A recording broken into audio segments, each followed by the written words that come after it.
sexual addiction is real. NRE is real, new relationship energies. NRE will 100% take over your body and your mind, and it could last up to a year and a half. But that NRE has a cap.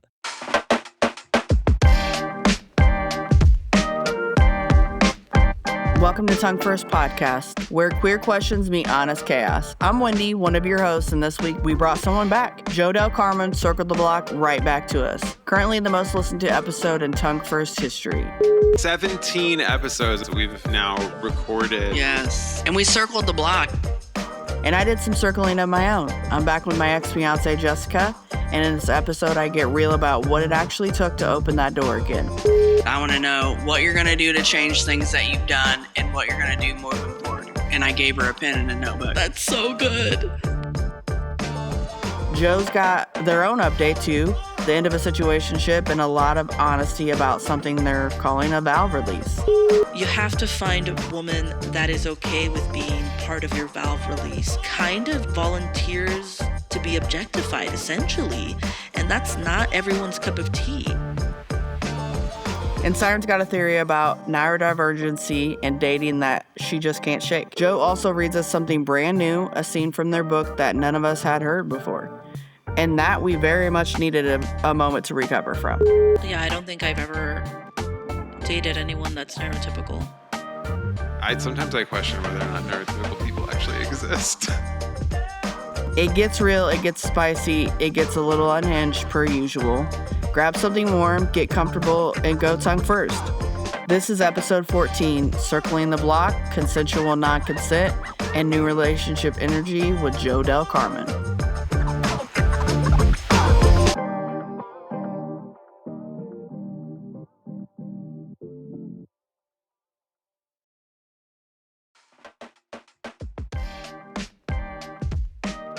Hey, it's Squeezy. You know me as the voice that usually shows up at the beginning or at the very end. Figured it was time I said something in the middle too. If you're not already on the Patreon, Tongue First After Hours is where the bonus episodes live, including the aftercare debriefs that happen the second the mics would normally turn off.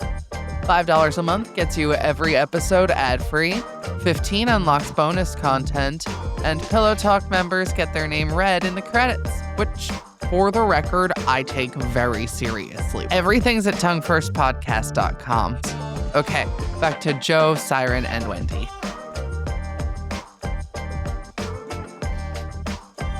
Welcome in, everyone. Tongue First Podcast, episode 14. Our podcast has hit puberty, like pretty hard. We got pimple patches. We have inconvenient lady boners. We have tears. We have Shout tears. out to the bonus episode we just recorded. Yeah, shout out to the bonus. My name is Wendy Reeves. My pronouns are she, her, and bad bitch. Hey everybody, my name is Siren. My actual name is Aubrey, but please keep calling me Siren. My pronouns are she, her, and I'm here, loving it. Fucking 14 episodes of a podcast. Yes. Ultimately, if you add the first 3, it was 17 episodes of a podcast that we've now recorded for. And we circled the block. You know how when you break up with someone, but you're like the sex is fire and you just love them, and you circled the block on that person? We circled the block back. Yeah, we circled the block. We have a back. reoccurring guest. We do. Who is currently holds the title as the most listened to episode so far. Yes. By Go ahead far. and introduce yourself, Batty. Hi, guys. My name is Jo Del Carmen, or at least that's my pen name. And I'm back. I'm back because y'all really like the three of us together, period. Yeah. You That's and I have why a when I bromance. called you, the last name was different in your voicemail. I was like, is this the right phone number? Well, yeah, I'm not giving my real name We're out. not giving government names out except for me and Siren. Listen, as somebody who was in 2 bands in South Florida, I got at least 2 stalkers. I don't do that shit anymore. So now I'm in my writing phase and I'm like, we ain't doing that band fan thing again. People can be a little crazy. We were just having a conversation about this before we hit play. Everyone, welcome back. Welcome Jo back. We had still some more shit to say. And Yeah, we had a did. cancellation this week. And Jo was so loving and free to just come back and hang out with us. Yeah. I'm just a podcast slut. I'm not gonna You lie. are. What a And whore. I'm You're a serious whore here. for Like us. we've had all these episodes out. Your episode has streamed over 329 times Let's go. since it was released, which is incredible. The podcast itself is over 3,300 listens as a Let's whole. go. That's so awesome. I hope so to excited. double those numbers. The trick is to tell everyone that you've ever met to listen. It's that promoter. It's that marketing. Like, you just know it. And I'm like, okay, cool. Like, I want my friends to know who Wendy and Siren are. I want my friends to follow me on this journey. And I happen to just keep in touch with a shit ton of people on social media. And Yes. it was just like, check this out. And they're like, whoa, this is so cool.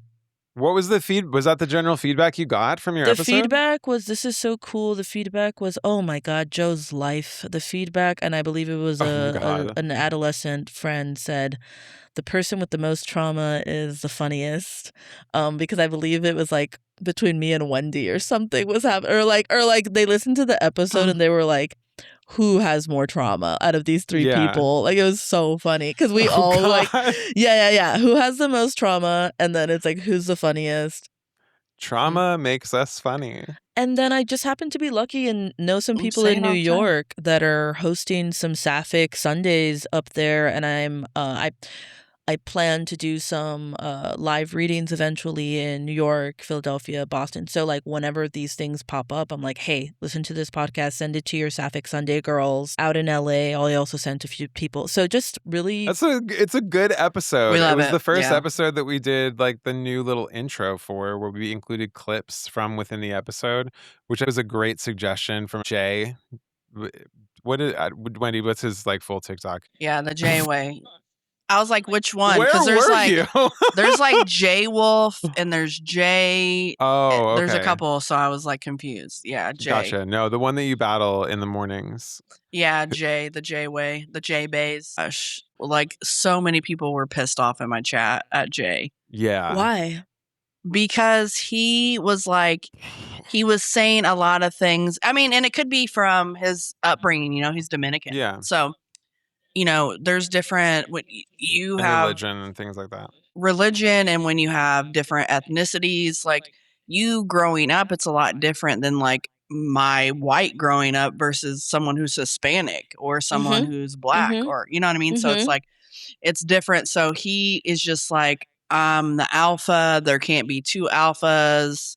Because I'm like, what if your woman is a bad bitch and she's an alpha too? Like, then you just like elevate. He's like, and he's like saying that he wants his woman to not work. Well, he was saying he prefers her not to work. If she wanted to work, that would be fine. But he would prefer her not work if they had kids. That way, she didn't have to worry about working and having.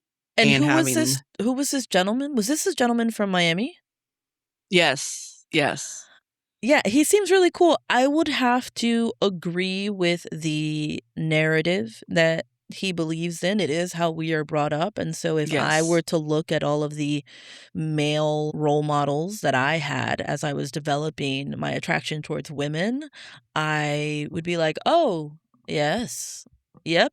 I'm supposed to have a submissive little, and it's honestly probably what created a baseline for my need to develop a kink for being dominant and having a submissive, but then treat my wife with more equality and et cetera, et cetera, et cetera. But there is something kind of engraved in you when you do see a specific performance, in the culture and what we're taught. Yeah, it was certainly an interesting conversation, but you missed a lot he of recommended some things that he listened to an episode of the podcast or watched it on YouTube and then recommended some things we do. And it was really nice. And I love where we're going. That's all. I just want to celebrate fucking Jo and all that she's done so far and all that she's doing. Yes. The last episode we talked about relationships, desire. We talked about your short stories and stuff like that. And as we all know, some relationships end and some relationships blossom. Do we want to do like a quick life check-in? Maybe we start with Wendy, or do you want to start with Jo? Should we do a life check-in? Let's start with Wendy, because I found out about Wendy on her live and I squealed like a little bitch. Oh my God. And I don't squeal, but I squealed like a little Yes. bitch while I was watching Wendy's live. So things have definitely transpired in my life. I am in a relationship now, back with my ex-wife, ex-fiancée, ex-girlfriend / now girlfriend, Jessica. I'm hyperventilating. So, sort of a situation where there's been some drama over it too. And a lot of people have been really supportive of it. And then some of my close friends are just like, I'm going to have to see what happens. I'm not going to just go into the situation, just open arms with this person because you've been hurt in the past by them. And I'm like, valid. I understand where my friends are coming from and where anybody's coming from that knows the story. There's been trauma. I've been extremely hurt by this person. If you've listened to the podcast, you know this story. Yeah. Well, it's even a situation where Mr. Val texted me last week after the bonus episode and was like, "Are you sure?" Because he just heard like my pain and felt my pain from it and was like, Yeah. Well, and I don't know all of the details, but as somebody who just Yeah. pops into your lives, I think for the most part, the public eye went through the separation with you. Yeah, And definitely. Yeah. so one day I was literally offering Wendy to sing at her wedding. Literally. I was Yes. like, dude, I'll do it. Let's go. Literally. And then like the next week, my wife and I are in bed and we pop a twin. And I was like, what? What happened? Yeah. I don't have a gig Yeah. anymore? Like, And it was that it was quick, about me. honestly. I was like, wait, did I just lose my obviously, Did I lose a yeah. job that I my wasn't fucking getting wedding paid for? gig? Like, yeah. what's happening? This was supposed to be a TikTok wedding. And it was a situation where, like, some people don't like that I give grace to certain people. And, that's just, I feel like if someone deserves it, there's been a lot of factors into why I give this person grace, because 16 years, someone in your life, and they've been through a lot of trauma, and throw an aneurysm in your frontal lobe on top of it, like, that made her dismissive avoidantness worse. And then, like, I think there's some things for people in her life that are rooted in homophobia, like some friends.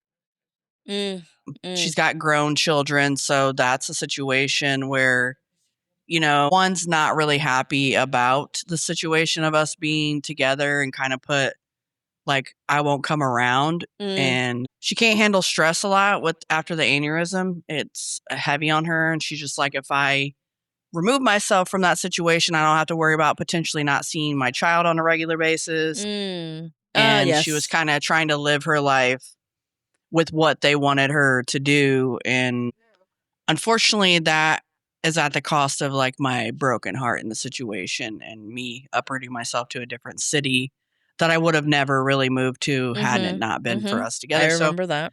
There's definitely friends, and Siren is one of them, that is very concerned for my heart and my mental and my emotional, because this person did kind of wreak havoc on it the last year of my life. And I don't think it was intentionally, but, like, still, it was a situation where I'm like, I need you to take accountability for the fact that you have done this. And whether you meant to do it or not, you fucking devastated me and you hurt me a lot. And then you left me by myself. And my friends were there to definitely, like, hold me and pick me up and do all the things. So, and Siren just took a drink of a smoothie and was like, fuck, this is good. Yeah, shout out to producer and social media guru. Shout Bodemac, out, Booby. for this delicious smoothie. Holy shit. That's Delicious what I needed. smoothie. We love a smoothie. Siren always likes the green smoothie. I've learned this. I'm more of like, give me the pink smoothie. I don't know why. It just feels healthy. Booby's got a pink one.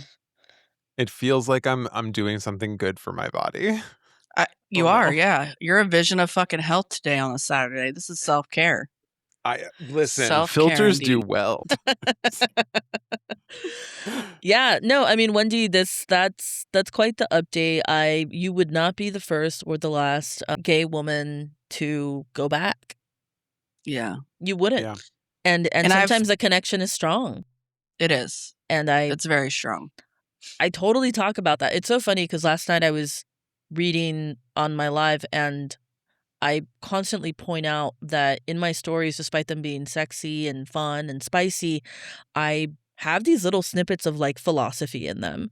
And what you are talking about is literally in one of my stories where I say, if a person is truly connected to somebody, if a person is meant to be with somebody, and finish their tie, then they will come full circle until that Mhm. connection is complete.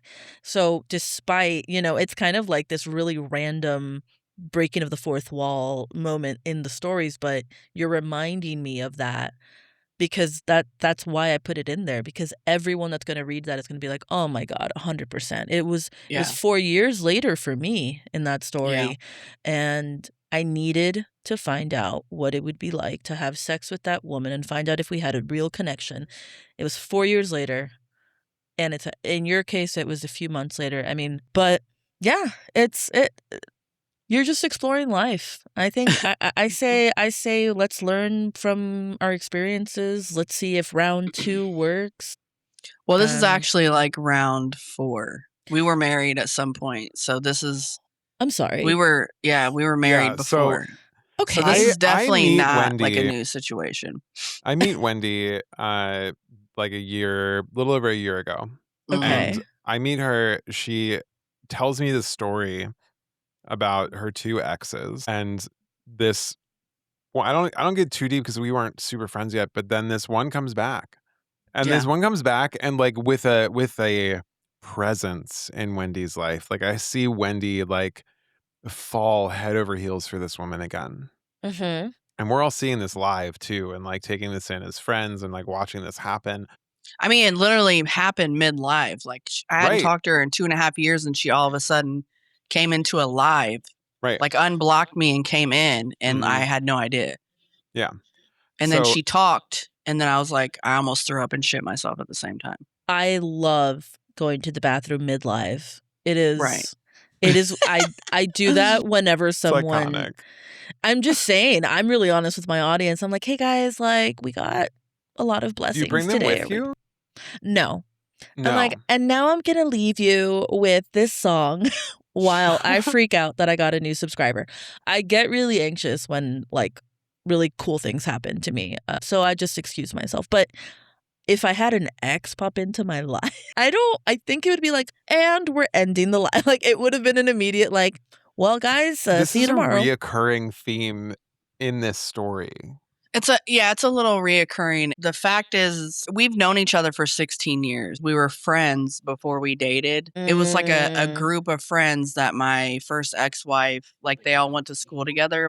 They just knew each other from the circle of friends, and one of them were like besties. Yeah, and so Yeah. I knew her the whole almost like pretty much the whole duration of like us dating, but we were friends, but I was always like drawn to her in some sort of way. Like even as friends, because she's funny and she's outgoing and she's beautiful. And I'm just like, I was always drawn to her, but I didn't really know why. I was married, so there was no like, I didn't cross any sort of boundary or anything. I just knew that I loved being in her presence. And then after my first wife cheated again, because it was on and off for 13 years, I was like, I'm fucking over this. Like, I have started therapy, I did all the things, and I was just like, I'm fucking over this. And we got together quickly after that divorce, like literally within 5 days of me filing divorce, we were dating. What state did you find these women in? Is my follow-up question. Fort Wayne, Indiana. Fort Wayne, Indiana. They're both from Fort Wayne. No. And so, yeah. No. So it's been an on and off thing. We got together and she's like, you're triggering a lot of my trauma from a 25-year relationship. This is triggering me. You need to go heal. So I did that and we didn't have a lot of, we kind of were dating afterwards. But then there was like no contact for a while. And then she popped up. And so that's been like a little over the last year. And then it's been like back and forth. So she pops up in this live. They start seeing each other again. Her birthday is coming around. So Wendy books a cruise for them. I buys remember a that. ring. Yes, I was there. I and was on the cruise. proposes on the plane. I was on the plane. Full plane. A plane full of people plane at full of 6 in the people. fucking morning. I was there. Heading to Miami. Yeah. I remember. Yeah. We were all there for this. They were together for a while. Then things fall apart for a little bit. And then I lost my fucking gig. Yeah. Right? Sorry. Do you Not do to you want to make go it into about that? You me. probably don't want to go into that part, but things fall apart for a little bit. You're recovering, like you're Mhm. mourning, you're grieving, and we're Yeah. as a community coming around you and watching this and giving Yeah. you care Yes. in this space because we love you. Yeah. And I had been in a, like, I really felt, although I didn't love the fact that, like, we split up and I moved to a little town in Crawfordsville because I had never been there. I knew one person in Crawfordsville, Indiana, where I moved to. And I really needed the time to, like, dive deep into, like, healing and therapy. And I picked up a second job because I was like, I don't want to just be working from home all day. So I picked up a job at a restaurant and I was a bartender and a waitress. And I met a lot of people from town and it was a really good experience for me. And I met, like, Haley, one of my besties. And so I honestly felt like I did need that time to, like, go live on my own because I had always lived with a partner or a spouse. I needed all that to do that. So I did that and was dove into therapy and all the things. I was very intentional. I didn't date. And so I was in a really good place. I started TikToking. I had one relationship, but I was just trying to fit like a square peg into a round hole. And it Yeah. just didn't work out. Those are the weirdest strappy deppy dudes, the ones that are shaped like squares. Yeah, they are really weird. Yeah. Yeah. I was very intentional with it. Although I wasn't real keen on the fact of, like, it ending and us being, like, I thought I deserved more care and consideration with us being friends. This was the first time you were married. Yeah, so this is the second time you got engaged again, and you Mhm. realized you had done healing, but she hadn't. She had some more trauma since then. Yeah. She had an aneurysm in She her had an frontal aneurysm and lobe, stuff. Yeah, and she had a couple relationships that, found out people were just lying and being shitty. So yeah, she was the more healed person back then, and then I was the more healed person now. Couples therapy? Did you attend couples therapy? That is a boundary that I am insisting that we do now. Yeah. Okay. yeah. Couples therapy, it's only freshly on this is like 2.5 weeks we've been back together. I literally handed her a notepad and a pencil and I said, I want to know why you want to be with me. I said, I want to know what you're going to do to change things that you've done and what you're going to do moving forward. And I gave her a pen and a notebook. That's so good. And I was like, because at this so much point, pressure, but because so at this point, we didn't even get like. it was at this Siren's point- idea. She goes, hold on. It was No, it wasn't Siren's idea. Wait. Pause. Because like, there is a lot of concern. We brought this up because you were saying there was a lot of concern from the community. Yes. Because yes, this is fresh, but this has also been fresh even after the Mhm. ended engagement multiple times. Yeah. And on and off, like, kiss, bye, I'll see you later, I'll see you tomorrow, come over here, hang out, kiss, bye, I'll see you tomorrow, and then didn't hear from her for 3 months. Yeah. Or didn't see her for 3 months. Over the course of like 9 months, like this was happening. It happened like 3 times over that. We all, because it had been done now before this started again since what, like March? Mhm. Was it the last time? Mhm.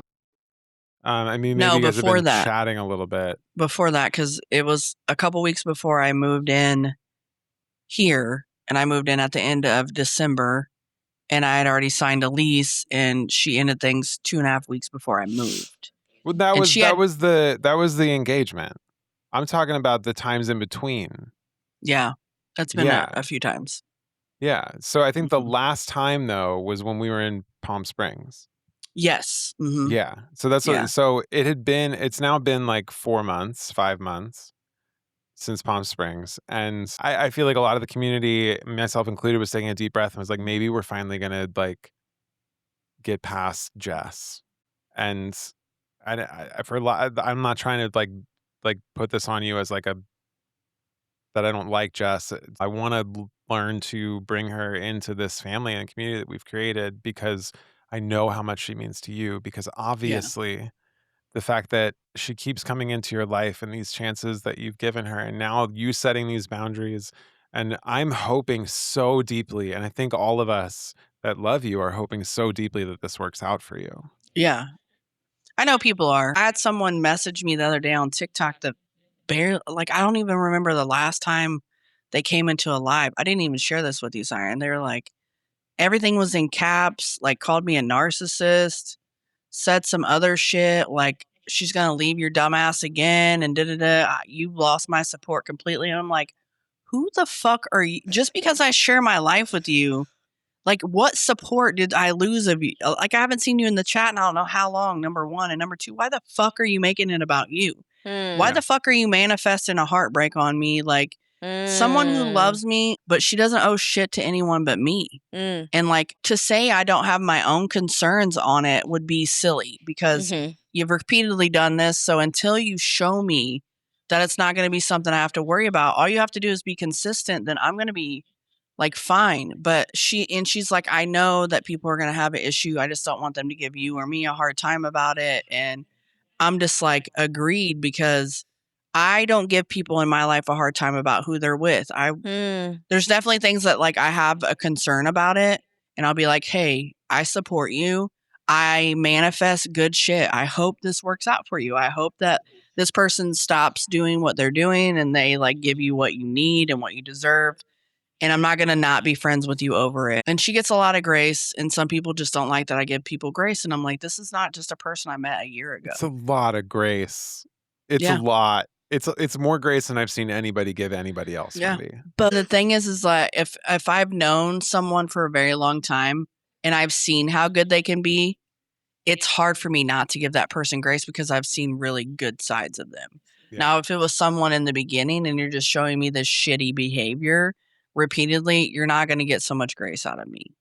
And that's the difference, you know. Well, fourth time is a charm, and couples therapy is on its way. Yes. And I'm a big believer in couples therapy.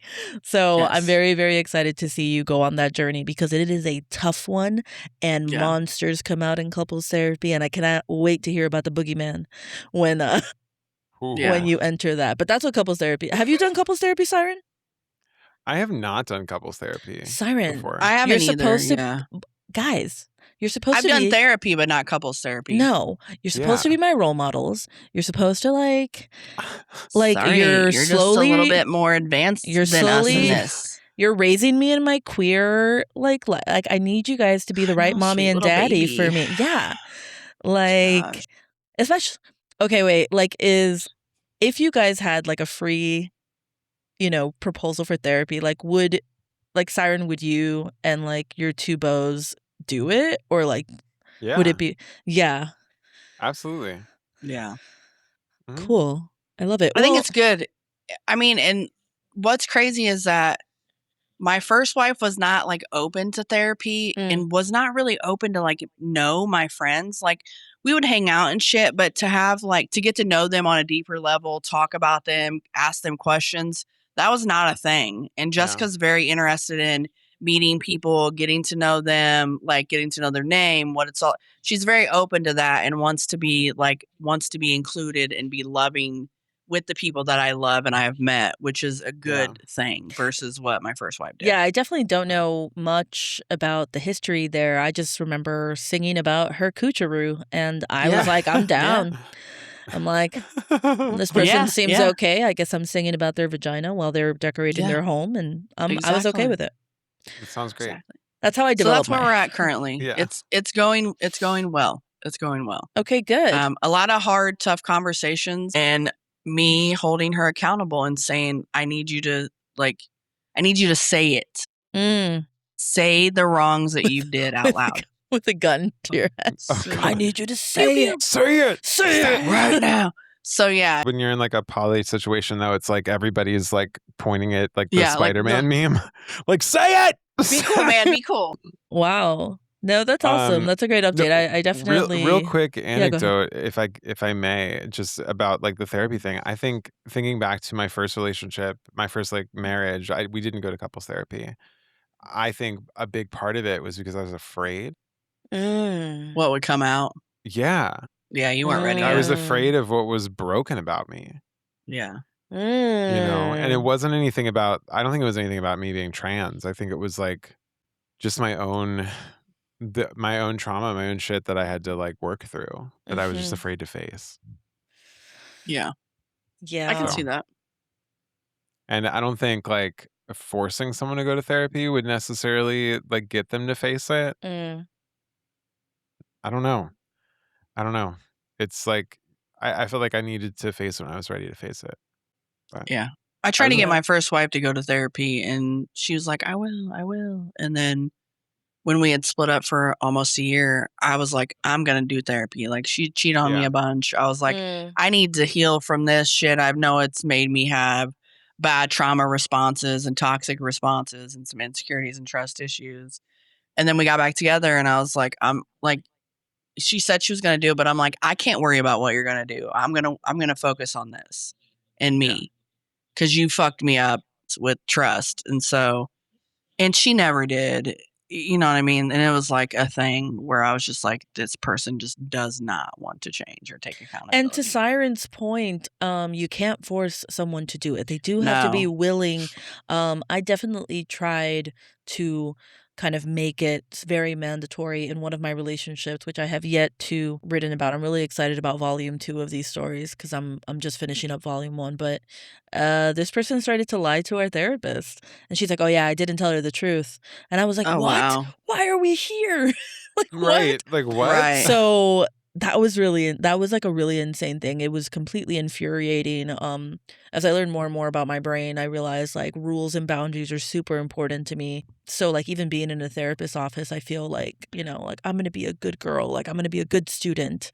And in order to do that, you have to be honest and kind of face your own demons. Technically, that's the perfect patient. And so I was like super vulnerable and open, and she was like, "Oh yeah, no, I lied in that entire session." And I was like, You weren't fucking, that was a waste of your fucking time I and was the like, therapist's "What time. the fuck?" Yeah, that would Yeah. piss me off. Yeah. Because like, this is a time to be fucking, this is the time to be like open, honest, all the things. That would definitely piss me off. Yes. It Yeah. was traumatizing. I think that's why the first time I tried therapy, I didn't go well for me because I wasn't even ready to be honest with myself. You know what I mean? Because you can't start to be honest with someone else if you can't even like start being honest with yourself about things. Exactly. But yeah, shout out to my therapists Hell over the yeah. years. Multiple Shout plural. It took me Shout 8 out before to I found all one. mental health professionals Yes. Yes. I for need to keeping email the mine. gay community together. Yes. For keeping as Appreciate many ya. of us to not jump off bridges, because that is where it goes. I love how much therapy has been destigmatized these days Yeah. compared to Yeah, how it used yeah. to be. It feels like it didn't even take very long to get there. Well, Wendy just gave us her update on. That's the update where we're at. On Also, I got fired relationship. from my yeah, corporate fuck. job. From So your we I got definitely have fired to be from my podcast corporate moguls now. job a week ago. Laid off or fired? I got fired. Oh my God, because they didn't like you? So I had a friend that worked there that kind of, she ended up being my supervisor there, but she is also gay. Mm-hmm. I feel like some of it is rooted in homophobia. But that's here nor there. But I feel like after she quit and found a different job, that they were kind of looking for a reason not to keep me around, because when I first started, someone called there and told them I was streaming while I was working, but like not showing anybody's information. Not even a phone call. I was just doing file entry stuff that I didn't need to have 100% of my. And really, the chat was just watching me work because they're weirdos. They'll watch you sleep. We love them. Shout out to everyone. And so they gave me a final write up for that versus just like a warning, don't do it again. And so there had been a couple mistakes that I'd made because I was new to like handling California claims in a non-standard insurance company. So I feel like they didn't really give me any leeway for messing up. They wanted you to fix it right now. And with a heavy workload and other stuff, like I'm just human. I didn't cost the company a bunch of money or anything like that. It's essentially, I asked an attorney if I could have an extension on demand, and I didn't get their permission first. So they let me go because of that. So now I'm looking for a different job. So that's pretty much the update right now. Same, but I want to say I'm in my Gabriel Garcia Marquez stage in my life. Does anyone what the fuck does know? that mean? Do we know the author? Gabriel Garcia Marquez. No. Okay, he wrote 100 Years of Solitude. He wrote, Colombian author. It was totally part of it is part of a lot of curriculums in schools these days. His story was really enlightening and he just kind of told his wife, he's like, hey, I need you to hold it down because I'm writing this book and it's going to get us out of this poverty. And not that I am, overcome by poverty, but I'm kind of in this similar situation. I happen to be a Colombian dad who is telling my wife, like she really does believe in me just continuously writing this series. And I'm like, I'm continuously applying for jobs. However, they all keep saying no. The market is hard. I'm going to keep pushing for the dream here. Give me 5 years. We'll be on a TV show. I'll be producing a TV show in LA. I say, give me 5 years. We're going to manifest that shit. Hell yeah. Invite y'all on set. You guys will actually, Siren will be playing me in one of the episodes. Right. Yes, I was about to say, because we look gonna be so the much actors. alike. We do look similar, so similar. alike. We look so Oh my similar. I'm God. like, Twinsies. Siren, we're casting you for the 5'3" Latina lesbian role. And Siren's like, I got it. I got this I'll just shit. Give be me the on my script. knees. Do you have any 6 foot, Ooh. I don't know, not dancer In- type? But In volume 3, there's going to be my 5'11". I had a 5'11" stage, at least 3 5'11" women, 100%. And that was, guys, when a lady is that tall and muscular and you're only 5'3", you just have to lift the leg with both arms when you're doing stuff. It's just, it's a lot. It's a lot of activities. A lot of activity, a lot of muscle, because that woman deserves to be pleased just as much, except you're tiny. So I used all of my strength to push that leg over and do the things that I needed to do. Photos I are love a great. tall lady. To have her Photos are great. say, Jessica's 6 foot tall. Jessica's 6 foot tall. So I holy love ladies. shit. Mhm. Yeah. I'm pretty sure Wendy had a crush on me when we first met, and then got back with Jessica. I love a Damn. tall. I love Yeah. I'll climb that tree so quick. It's a lot of work, Wendy. I don't know. I mean, I'm up for the challenge. It's a lot of work. I'm up for the challenge. I'm retired. But with that transition, I'd love to give you guys an update on where I'm at in my Please. Yes. in Where's my, your love life? You left us off. You were cliffhanger. in an interesting polylationship.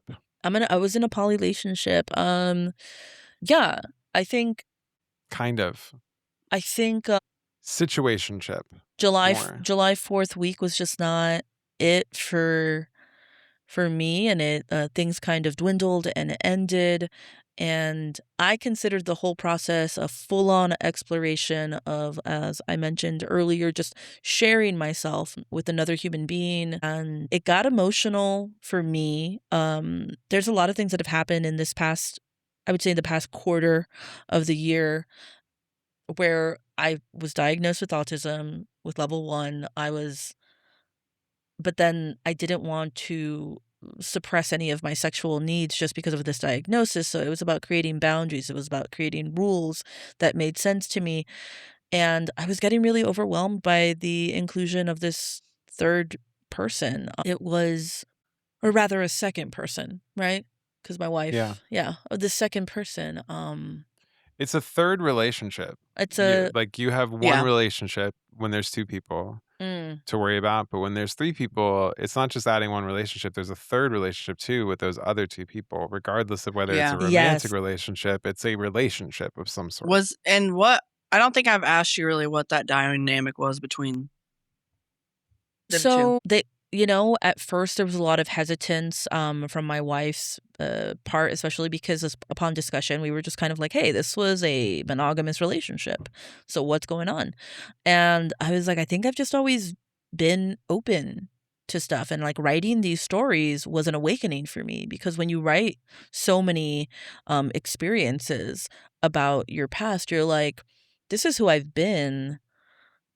Are my stories going to end? Am I going to stop having experiences because I did meet the love of my life? And the answer in my head and in my body was no, I I want to continue having experiences. So there was a lot of hesitance to even open up the relationship.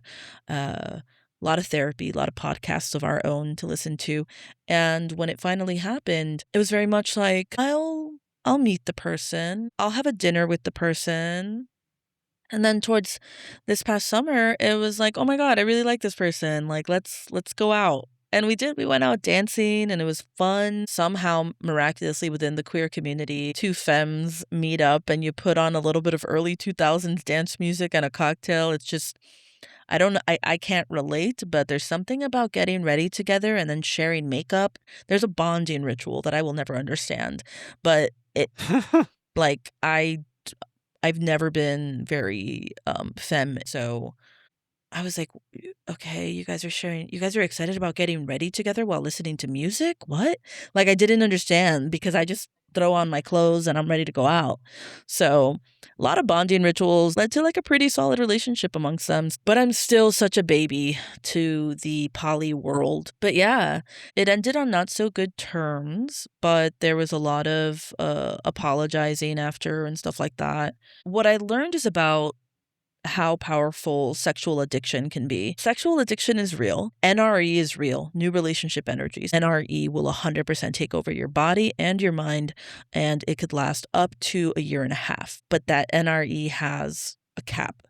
And that's what I think experienced. I think having the language to discuss what was happening to me as it was happening was really important. I tried to resolve things with the person with some AI tools, but it was a little invalidated. It was like, oh, why are you using this robot to like talk to me? Why can't you just talk to me? And I'm like, I'm actually neurodivergent. Like when my feelings are overwhelmed, as verbose as I might be now, I'm not, because I just want to cry and hug one of my many personified little squishmallows. I just want to hug them and I want to not be an adult that has to deal with these real feelings that are attached to sexual experiences. That is the regression of a neurodivergent human being. We just want to have fun and we just want to be kids sometimes. But then I've always talked about myself as having an 18-year-old boy inside of me. That's why I identify as she, they, because that 18-year-old boy is real. You wanted to play football with Wendy last time.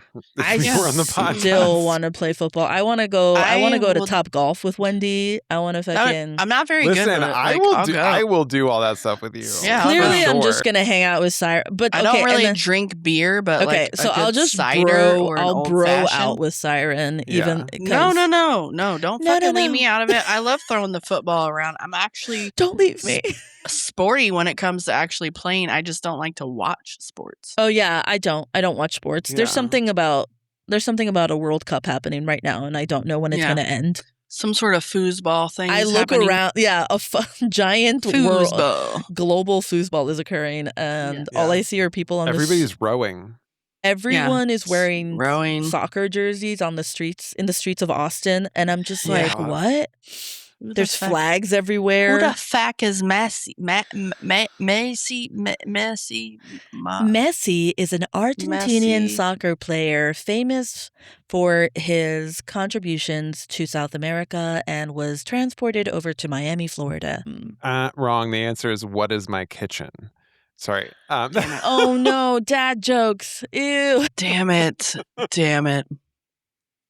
But yeah, just not to get like totally off topic, I'm excited for my next venture, but I need to find better language and a better audience that understands BDSM as well as certain kink play as well as role playing, because I read a lot about this and like what it is that my brain is looking for. I'm actually looking for what is called a valve release. So I'm looking for literally like my day-to-day pressure is very high stress, kind of like, hypervigilant, etc. Just managing a marriage, managing a household. I'm a landlord. Like there's lots of different things happening in my day-to-day life, and what I wanted was a little valve release. You have to find a woman that is okay with being part of your valve release and not being a part of that day-to-day life. And it is kind of just volunteers to be objectified, essentially. And that's not everyone's cup of tea. So, like, I want a very spicy partner who's okay with just coffee or breakfast and lots of sadistic play, because I Is there a learned. line? Ooh, clarify that question for me so that my brain can process it. Is there a line forming? Like, how far is the back of the line? Yeah. Do I need to I get in the back of the line? I see. Is there a line forming? If there is, I am definitely keeping it under wraps. Can I message you after to get my place in line? No, but Bo, it's can you interesting calm this person down?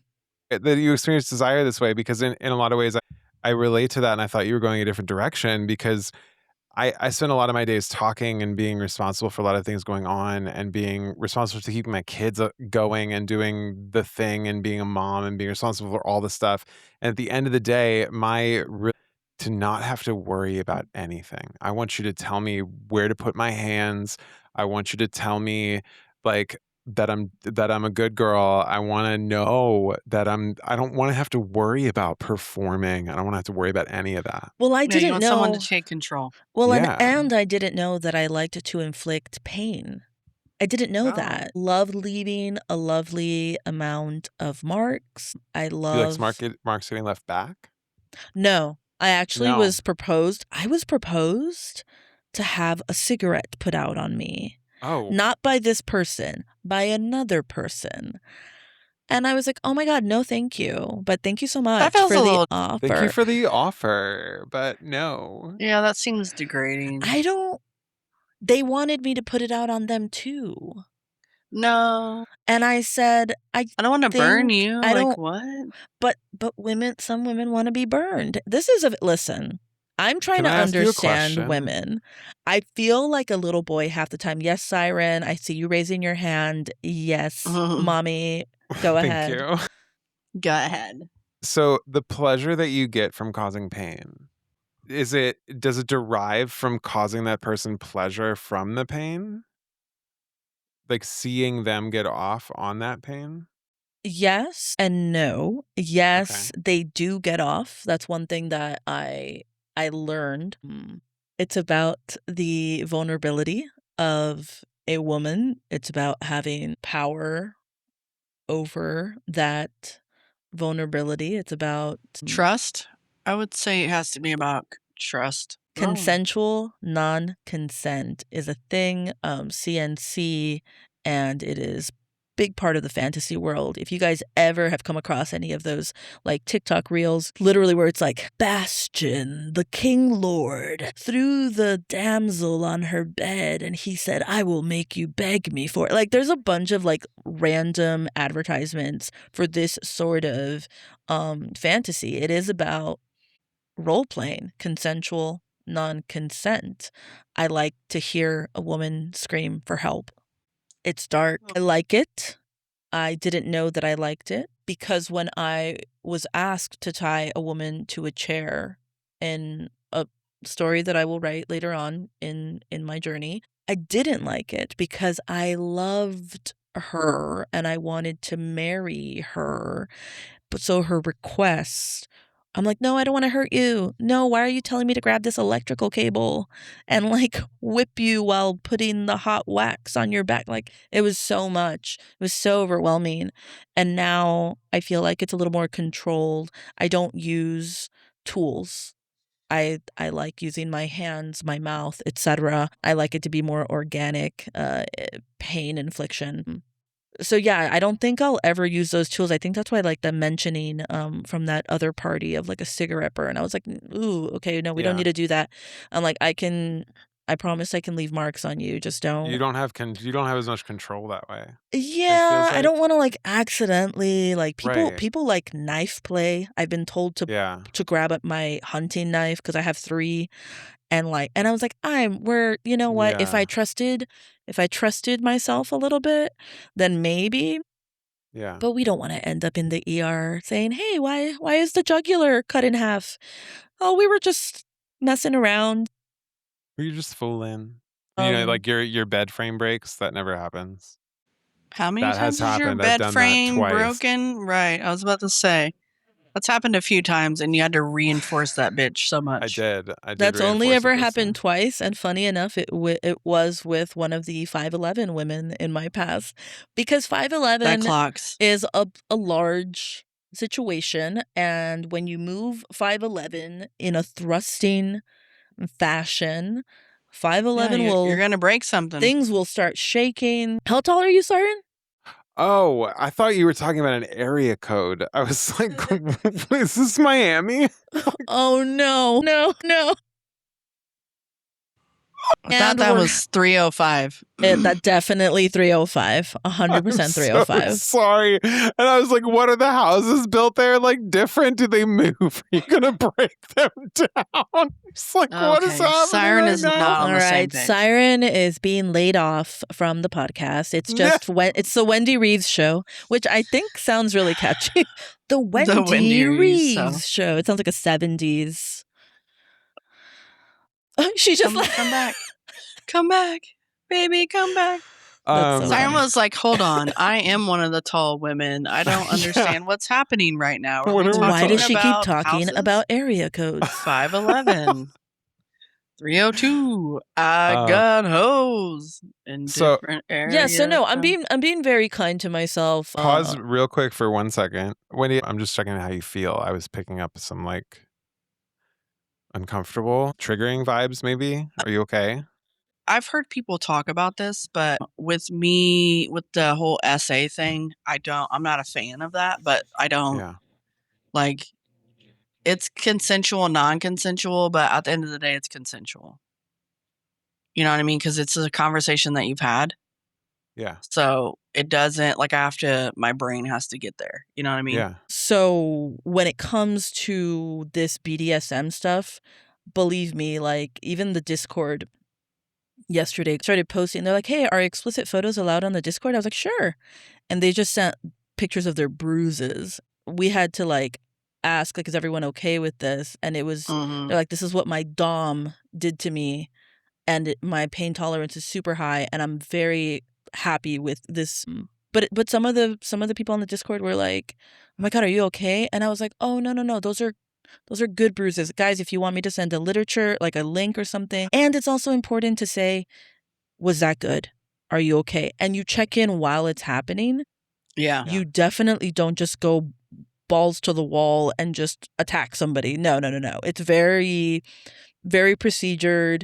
You check in on the person and they constantly reassure you that they feel safe. So it's just the world of kink and BDSM. But I think we all know survivors, and it's definitely not an insensitivity. Yeah. It's more a specific world of BDSM that I'm learning about. Yeah. But no, I'm okay. Thank you for checking in. Of course. Also, Titus was making making noises in his sleep, and I was just making sure he was okay because he was doing like the twitchy running thing, and I was like, "Are you good, bro? Are you good, bro?" But he's still passed out. That was my update. Siren, your turn. Oh my gosh. Your turn, babes. I was on vacation last week. That was cool. Couple vacays. Went to Florida for my birthday back in June, and then went again with my kids for my oldest birthday, who just turned 10. How's it feel to be like a mom of a 10-year-old? That's so crazy. It's weird. It doesn't, like, I'm thinking back to when I was 10 and like what I was able to conceptualize when I was 10, and it's scary. Do you feel like to hold this responsibility? Do you feel like you're seasoned enough to have a 10-year-old child? I think I'm salty enough, at least. I mean, I know that's right. I'm not a mom, but I have like nieces and nephews and greats, and I'm like, holy shit! Like they're having their own babies now. Whoa! It fucking gives me anxiety. Like they have babies now. These like what's happening? Kids having their own kids. Like, oh my God! What's happening? My babies are all grown up. I need One to. just got married. I must request we stay on the track of love life updates, though, Siren. Love life updates? Yes. I don't have like love life has been good. Like really the biggest things going on right now are that like Bo finding a job that isn't awful. Yeah. Squeezy's been settling into hers, and the kids are like settling into this whole dynamic of Bo being here. How's that? Because you guys kind of asked me about how like that went, but how's the dynamic amongst like the three? I mean, there are some difficult parts. Like, there's definitely some difficult parts.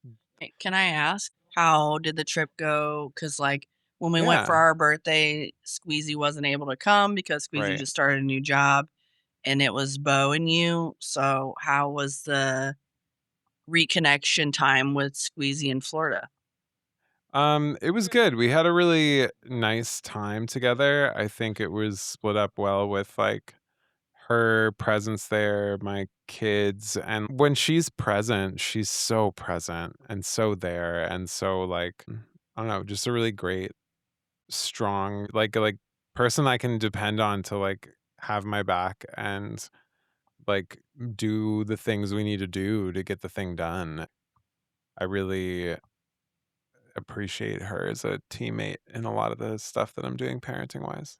And do Squeezy and Bo get along? Yeah, they do. I think it's like from my perspective, like they don't have as much of a romantic relationship as Bo and I do, but all three of us had a great time last night in a like I don't know couch time. What do you want to call it? We can just we yeah, we had a full 3-way encounter last night that was a blast. I Yeah. was basically told not to do anything, and Yeah. I had a great time. Oh, shit. Let's go. All Don't do right. anything. So applause over to There's Mark's the Siren places, I'm residents sure. over there. We haven't Spicy. had much time here without the kids recently. So it led to just like your Mm. own valve release. Yeah. But no, it's been good, and we're growing together. I think the biggest hardship for me, my relationship with Bo feels a lot easier right now than my relationship with Squeezy, which is hard. Well, I Um mean, there's nothing wrong with that, and I just want you to guys to look into NRE because that's you're practicing a specific level of something at this point, Yeah. and NRE is real, guys. You're supposed to feel all the I mean, butterflies. You're yeah. supposed to feel the Very new. electricity. It's so exciting. The connection was there, and y'all went from 0 to 100 with like the domesticity of it all. So I'm excited to see yeah. how it kind of evolves, but look into NRE. It's totally normal. Have the whole household read it. This is a suggestion, not a request. But it's really I cool haven't to. even told you what was happening yet. Why are we I hadn't whispering? even told you what was going on yet. You just said one of them was easier versus the other. My relationship with Squeezy is more difficult right now because a lot of the things that I had to try hard with in terms of our connection, um, I don't have to try hard with Bo. And that was a thing that was always there for us. So I think she's feeling a little left out. Try hard with for connection. Are we talking physiologically? Are we talking emotionally? Yes. Yeah. Yeah. Yeah.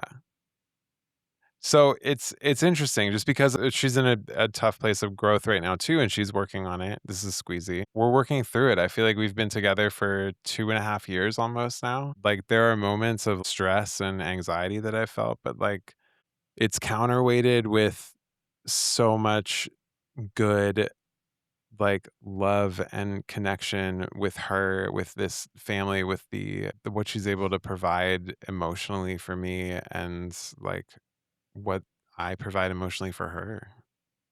But I do think what Joe is saying is valid because the relationship with Bo is very new, and the I relationship agree. with Squeezy is like, it's y'all have been into it for 2.5 years, so like that strong connection and the will to want to be close and just be fucking all the time is like just very prevalent. It's like in your face. I want to point out that 2.5 years is actually, in retrospect, not that long of a relationship. So you guys are still in a specific learning stage of each other in the grand scheme of things. Like, 2.5 years, like I would love to hear your feedback at 6 or 8 years, because every year we do evolve as people. I think as long as everything is super transparent among the triad or the home or whatever you want to call it, it's gonna be trifecta. I think it's gonna be really okay, because communication, one, is amazing. And I always perceived even though it was like a very like loving friendship, like, third relationship, I always thought it was easier too. But I then started reading about NRE and I was like, it's that valve release. That's why it feels so much easier. It's like, oh my God, I could just relax. I can just be A, B, and C, and I'm accepted. And this person is completely infatuated with me. Who doesn't love some infatuation? Every queer relationship has experienced it. It feels wonderful. It is a high. It is dopamine and oxytocin, and it is delicious. So I'd be curious to hear an update in a little bit, but I think I'm excited about your home and your exploration of this ethical non-monogamy. And also being in a relationship with someone who's different than like Squeezy. You know what I mean? The things that Squeezy may, have to provide for the relationship is different than what Bo provides and what you provide. And so things might be a lot easier with Bo than Squeezy on certain things, or vice versa, because they're different people. Well, how are you feeling, Siren? I feel like she felt annoyed. No, it's okay. I was like, we can talk about the new relationship energy stuff if we want. We can definitely talk about that stuff, and I'll bring up like the aspects of this relationship that feel like that. I just don't like it when someone is telling me that I feel a certain way because of a certain thing. Like, I will reflect on what I've experienced, because I've had many, many, many, many new relationships. Mhm. It's not like I dated and married my high school sweetheart and then broke up, and I've had 2 other relationships since then. Yeah, that's how I was feeling. I was feeling a little bit like, okay, we're just gonna move on. Yeah, I feel like maybe that was a misunderstanding. So I was just gonna move on. I think like my life update between the last 2 times we talked, in terms of like my love life update, is pretty tame. Mm. Like that like I like things are good. They're progressing in a way that feels like we're building foundation, and like Bo feels like part of the household, and that feels really good. Yeah, I that's feel important. very confident in this relationship. I feel very confident in like in this moment. I feel very confident in what we're building. So yeah, I mean, I know that there's like red flags that people will overlook because of new relationship energy. There's other things that we just see past because, or like whatever. And like I don't know. There's always that risk that you're missing something. There's always that Bo has something to say. Oh, I was just Yes. this doesn't have to be in there. I also wanted to point out that there are some things that you write off as normal because you've been with someone for so long that might not be. Like there's two sides to that coin. Yeah. Like you miss red flags or you just accept things because of the length of the relationship. Yeah. Yeah. And when something comes in, and you don't have to, that's not something that you have to deal with. You're like, huh, why is it so easy? Yeah, Then for it sure. can even be like being with someone who's neurotypical versus neurospicy. Yeah, I don't think I've ever dated anyone that's neurotypical. Sometimes I question whether or not neurotypical people actually exist. That's what I was saying. That's Are really they? valid. That's Are really they out there? valid. That's really valid. I mean, we're all kind of like self-medicating in one way or another. So it's hard Is to it because tell. we're all just queer? And I feel like a lot of queer people aren't very neurospicy. They are or they aren't? No, I They feel like they are. are definitely more neurospicy. Not that like, people that are heterosexual can't be neurospicy. I just feel like a lot of queer people tend to be a little bit neurospicy. It could Just also be from what I've because seen. neurospicy people are drawn to neurospicy people. True. Yeah. And like if you're surrounded by people who are neurospicy, you might be a little bit on Yeah. that spicy spectrum. Yeah. Yeah, I would say also it affects like specific dynamics in the bedroom. In my experience, I would say the closest to a neurotypical human being that I dated was about almost 3 years, and it was the most vanilla sex that I've ever had in my life. Whereas, Oh, wow. so I learned to love them. I learned to love them. I said, yes, let's date. Yes, let's move in together. Yes, let's. Yeah. But I was not in love, and it was my first girlfriend, and that's how I knew. Oh, wow. Yeah. And then I was like, oh, can we try some stuff? Can we try costumes? Can we try this? And I thought that it would be exciting because they were a performer. They were a ballerina. And Yeah. they totally froze in the bedroom. They put on a costume. They were like deer in headlights. And I was like, I'm sorry. I thought because you did this really awesome performance on stage that this would be like fun. And it wasn't. So people are just very, very different in exploring sexuality. And like, I think the more neurospicy, I think the more creative people can get in the bedroom. All right, so we've covered basically life updates in the last hour and a half of recording, which is honestly bravo, guys. I'm proud of us. Yeah. That's I think that's what we needed though. A Yeah. little bit of like unpacking, getting some stuff out there. We had a list of topics to talk about that I don't even know if we opened to talk about. They've been on my computer for a minute. For a minute. Is there any of these things that we wanted to touch on? Joe was so kind as to sending us 4 Bs: breakups, baddies, buddies, and binaries. I'm honestly sad there's no boobies. That's just included. That's like, Okay. you know, like Boobies are just like a boobies thing. are like always boobies. Yeah, Always boobies. always boobies on the brain. Yeah. Any of those you guys wanted to touch on? How are we feeling? The mental check-in. How's everybody feeling right now? This is Oh, I feel fine. probably less flowy than last time. That's just like my little autistic Yeah. brain making out. It's less flowy. We've touched upon some topics. I think we all Yeah. kind of had to like pause for a moment of like, hey, let's not include that, or like, hey, I feel like Yeah. this, or hey, I feel like that. So interesting. Last time it felt very much like get to know you, and this episode was like a hey bestie, we need to unpack some shit. Yeah. Yeah. So We adore that. The first What- word of the podcast description is unscripted, so we're Do you fine. want to touch about like buddies? That was about like if you could be buddies with like was that like heterosexual man? Mhm. Yeah. how Let's talk many about of that. us have had Well- that? I have, yes. That's it. That's I Yes, have the answer is had- yes. Well, no, But- let's ask the question. the question is really, what has the experience been with heterosexual platonic relationships with males? Personally, some of my closest, dearest friends that have literally saved my life from my brain, my mind, my emotional state have been heterosexual men, but specifically those that were primarily raised by women, no father figure involved. So just very sensitive, very comfortable in their identity, not super machismo. And if there was ever like an issue, I would bring it up and I'm like, hey, we're not dating. So like this is my boundary. However, yeah, I somehow have a lot more in common. Growing up, always have had a male best friend. I feel like I've had a male best friend. We were best friends for like 15 years. Whoa. Until I came out as gay, and then I feel like the relationship just kind of.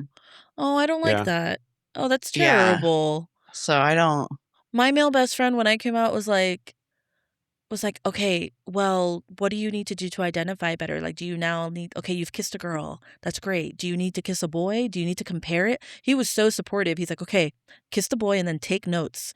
And so like, I did. Take notes. I did. Guys, I mean, I'm going to be totally honest. I kissed a girl. There That's was amazing. fireworks. And then I literally called up someone from where? A Siren? My youth group. That's right. Oh my god. I was like, hi, group's so youth gay. group boy. Would you like to come and validate or verify my gayness? And he came right away, because just because you're part of a youth group doesn't mean that you don't want to come over to a girl's house. That means nothing. He came Exactly, over yeah. and we played around a little bit. No intercourse, but I was like, oh, that wasn't fun.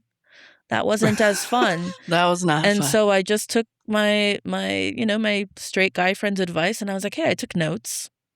And now I'm going to kiss another girl. I was like, oh, far superior. Yeah. And Yes. so, See, maybe that's why I'm a little bi, because like I've still like had fun, like a little bit of fun, but it's no. way more fun. yeah, no, Yeah. it didn't do it for me. And so I literally, I mean, God, just telling this story makes me realize how autistic I am. Like, I literally got a notebook and wrote the pros and cons.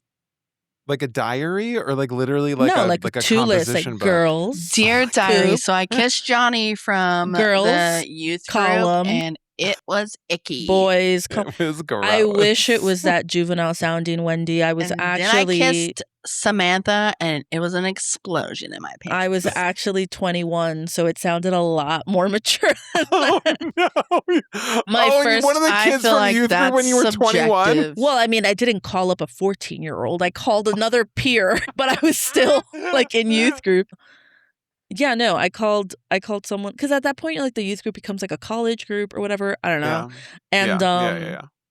I was 21, and that's when I had my first kiss, and that's the first story of the book, guys. And I talk about that. I'm like, I got through most of high school and college without a first kiss.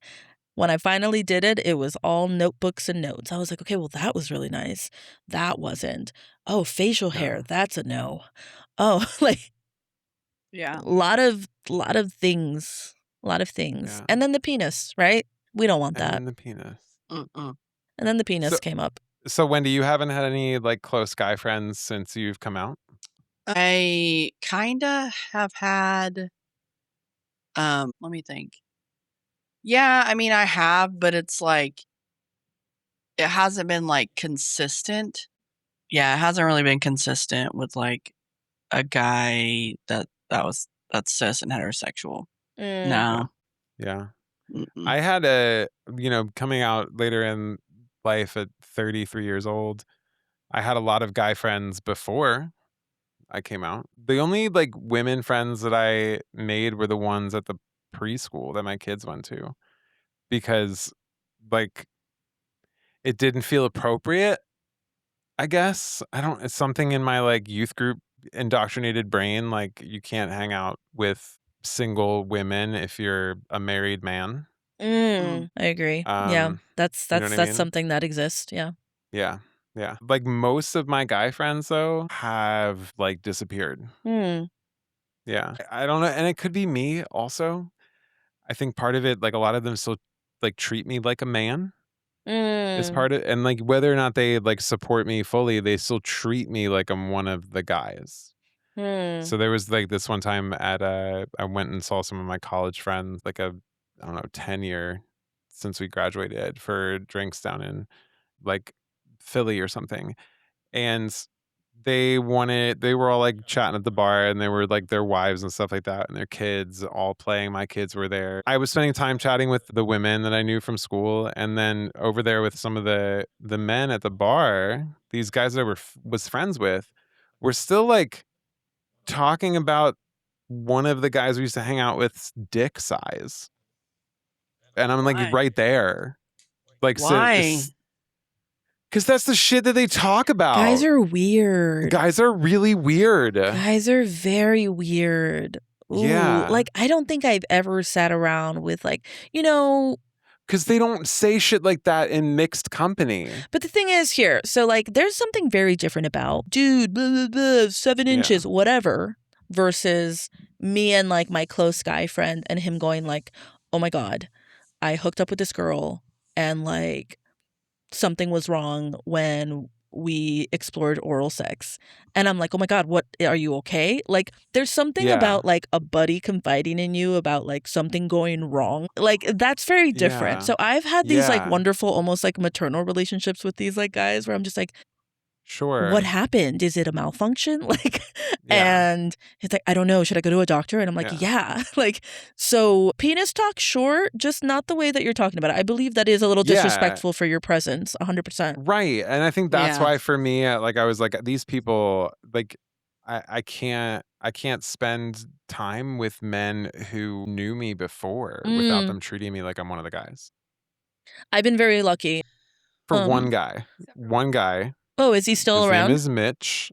Yes, he's still around. He's going to be a Shout guest out on the to Mitch. podcast. Oh, awesome. Actually. Shout out to Mitch. How do you know him? Yeah. Mitch has now seen her boobs. Mitch has now seen my boobs. What? Oh my God. Did I tell you? We were going to tell this story What? on when he's on an episode. I accidentally sent him a picture Oh, that's of my right. boobs. I remember now. Oops, my bad.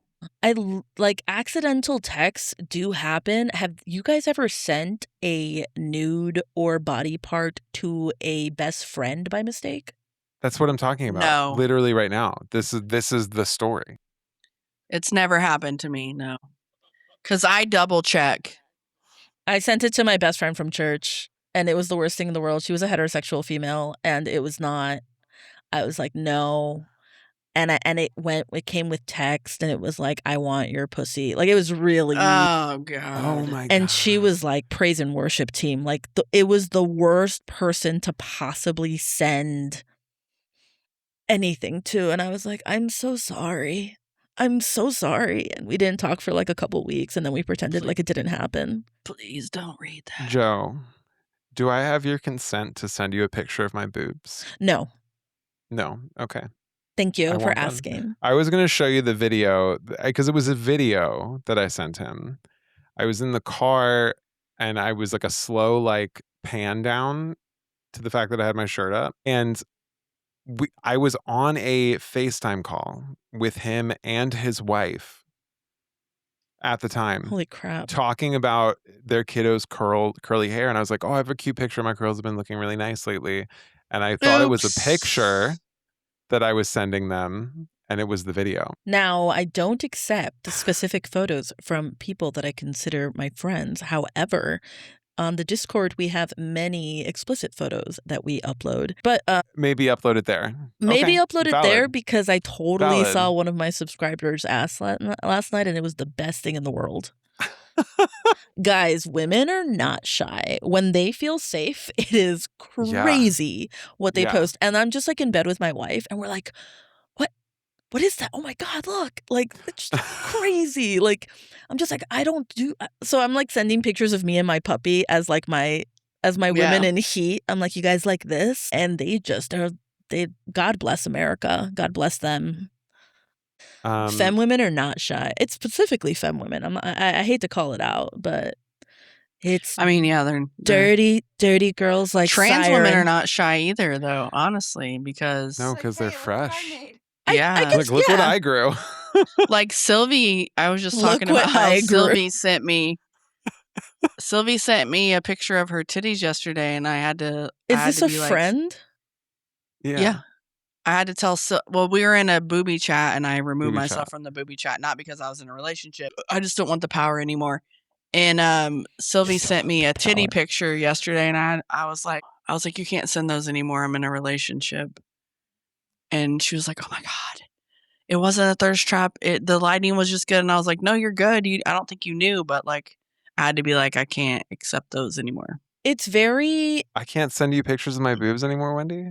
It's very like okay in a chat. This relationship's over. This podcast is canceled. This is actually the last podcast. No, I am in that. I mean, I would have to ask Jessica, but no. Jessica can see too.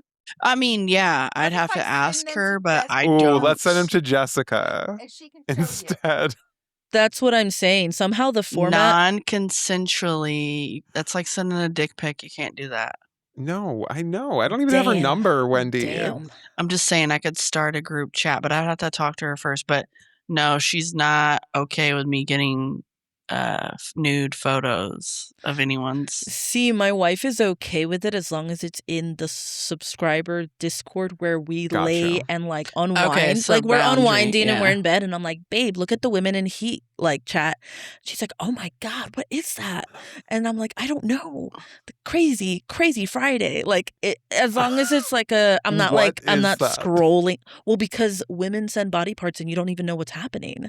Like there are close-ups, there's bruises. I'm like, is that a boob? Someone sent their boob on fire. I didn't even know you could put a boob on fire. It's an oil and it's part of BDSM. I showed it to my wife and I said, is this a boob on fire? And then she's like, yeah, that's what the text says. I was like, This is crazy. This is the best Discord I've ever opened in my life. This is like Wow. insane stuff. Yeah. So Yeah. yes, send your boobs, but to the Discord. To the Discord. Heard. Yes. Heard. Discord only. My wife and I will be enjoying them later. Boundaries. Now that Wendy's not fun anymore, let's get out. You've Ooh. seen my boobs several times. I have a I've question. seen yours. It's fine. Is it like only femmes can't send stuff to you, or like would your No. partner be okay if like another mask was like, check it out? No one. Yeah, no one. I mean, we would have to have this conversation deeper, but I'm saying at this point, like, no one. Yeah. I think there's a little bias in my So, household. Like if a mask podcast were to lands. send me something, I'd be like, If you miss Don't. the opportunity, it's over. Wendy It's over. Reeves is officially taken, ladies and It's over. gentlemen. That's right, Yeah. ladies and gentlemen. So if Yeah, you're I'm so in it for sorry. that, I'm sorry your hopes are dashed. Hopefully you're still sorry. here because we're interesting and funny. This blue-eyed yeah. beauty is completely off the market, ladies. I'm sorry. Are you going to read to us again? Let's work on the stability of the relationship first, and then we'll go into titty pictures later, okay? That's do fair. you, baby. That's fair. We'll see if that's a conversation that's okay later.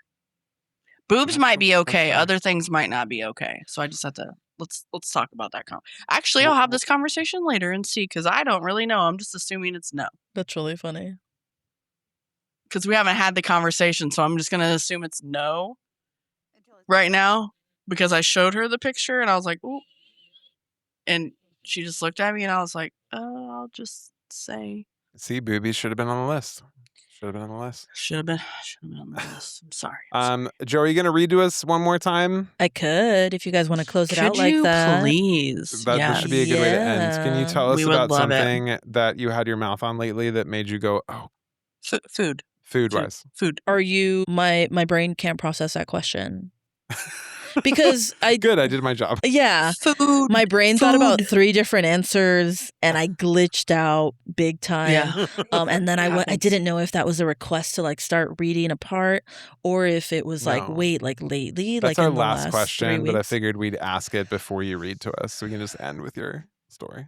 What did I enjoy? Oh, s'mores. And s'mores are really messy. Oh my Yeah. gosh.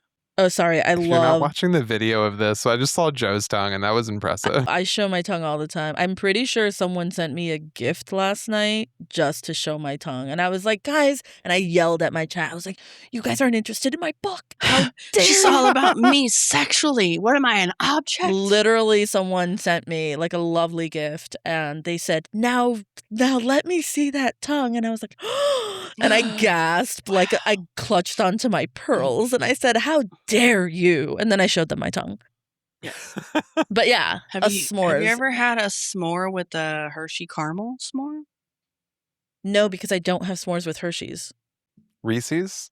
No. What do you put in there? Well, Hershey's and Reese's are like chocolate candy versus chocolate. So I put a 72% dark cocoa chocolate bar, which really counteracts the Oh. sweetness of the marshmallow and the graham. Bougie bitch. I got a bougie tongue. Let's make that very. Wow. I was just gonna say the Hershey has little square caramels. You need to watch the video, guys. If Perfectly you're on the for it. podcast, you Yeah. need to watch the video. I got a bougie Yeah. tongue. Yeah. Wendy's making a snarl pirate face to my tongue while Siren is like slightly turned on. And Wendy's like, Slightly. yeah, I could do that. Like Wendy's just like, I could do that too. Right now. Okay, please read us and insert. Read us a book. All right, we're going I'm to talk ready. about, we're going to read a little snippet from Good on Paper. And this is the first Let's time that go. I heard the words good on paper, guys.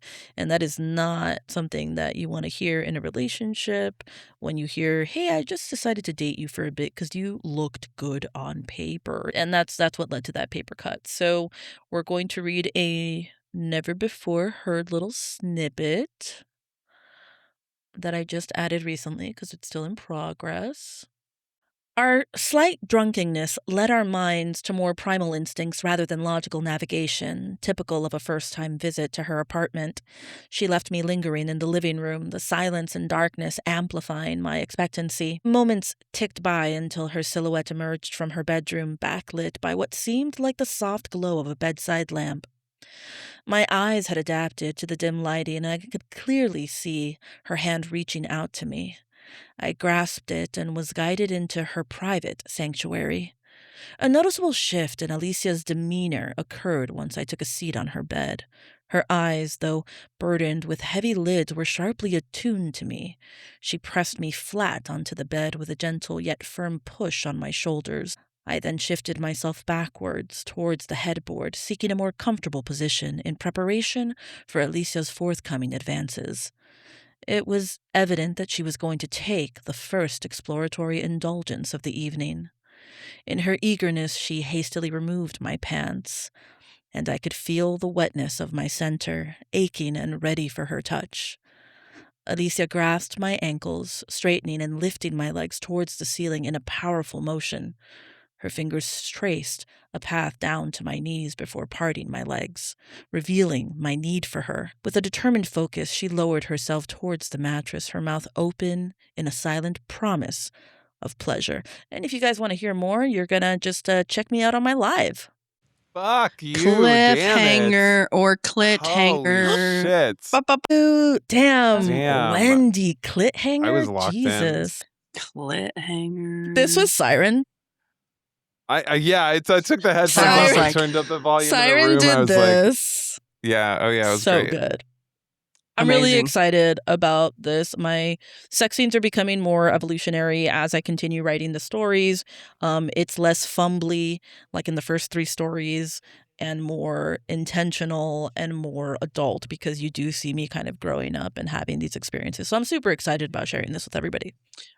I mean, I'm one to, like, I've been definitely into a lot of, like, sapphic audiobooks the last, like, year and a half, 2 years. And so me and my best friend Chelsea she's like, have you heard of this author? Have you heard of this author? So we've been, like, kind of jumbling that back and forth. So, and I think that your words and how you sound you're doing a great job. So I'm proud of you. Thank you so agree. much. Yeah, the You're welcome. narrative is something that the viewers really enjoy. And I think it's Yeah. because you really do have to act out like the reading. I can't just be like, in her eagerness, she hastily removed my pants and I could feel the Yeah. wetness of my center. pantaloons. Yeah, like Not I can't just not pantaloons. be emotive. You kind of have to act Yeah. out those little parts and feel them. Yeah. It's kind of like singing Yeah. a song. Yeah. It's beautiful. good. I mean, I can see where the audience would be, like, captivated, you know? Yeah, I'm super stoked. Yeah, thank you Good guys job, for buddy. having me. Thank you Thank you so for much. being Thank you for being here. This was like again. this was such a different experience.